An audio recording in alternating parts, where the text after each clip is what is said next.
সাবধান হয়ে যান। হাসিনাকে যেভাবে করে পতন করেছি তার চেয়ে ভয়াবহ লেভেলে আপনাদের পতন হবে বলে রাখলাম। আমরা কোনো ডিপ স্টেট এবং কোন কায়েমবাদী স্বার্থের মধ্য দিয়ে বাংলাদেশে কেউ ক্ষমতায় যাবে এটাই প্রজন্ম সহ্য করবে না। বাংলাদেশে যারাই ক্ষমতা যাবেন এই প্রজন্মের পালসকে বুঝে, ছাত্র সমাজের পালসকে বুঝে, ছাত্র সমাজের সমর্থন নিয়ে তারপরে আপনাদেরকে ক্ষমতায় যেতে হবে।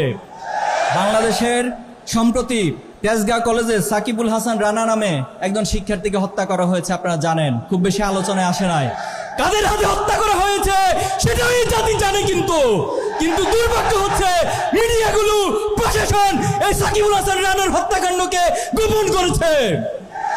এই রক্তের সাথে বেইমানি করবেন না, এটা শুধু পরকালে শাস্তি পাবেন না, এ দুনিয়াতেও আপনাদেরকে শাস্তি পাইতে হবে। শহীদ শরীফ ওসমান বিন হাদিকে নির্মমভাবে হত্যা করা হয়েছে এবং হত্যা করার পর আমরা জেনেছি ওনাকে গুলি করা হয়েছে 2টায়, অথচ বাংলাদেশের যে সীমান্তগুলো রয়েছে সেখানে নিউজ গিয়েছে সন্ধ্যা 7টার পর যে আপনারা পাড়ি বসান, চেকপোস্ট বসান। তারা কিভাবে করে বাংলাদেশের বর্ডার পার হয়? তাহলে বাংলাদেশের বর্ডার পার হয়ে যে রাষ্ট্রে যাচ্ছে তাদেরকে কারা আশ্রয় দিচ্ছে? আজকে এই প্রশ্নগুলোর উত্তর অবশ্যই এই জাতিকে, এই প্রজন্মকে খুঁজে বের করতে হবে।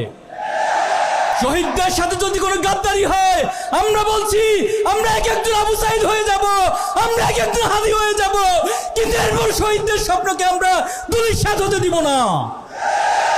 আমাদেরকে মৃত্যু নিয়ে, আমাদেরকে গুলি করা নিয়ে কেউ ভয় দেখাবেন না।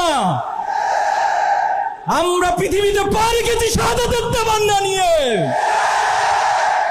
এই পৃথিবীতে ইনসাফ কায়েম হয়েছে শাহাদাতের উপর দিয়ে, রক্তের উপর দিয়ে। আগামী দিনে বাংলাদেশেও শাহাদাতের উপর দিয়ে ইনসাফ কায়েম হবে।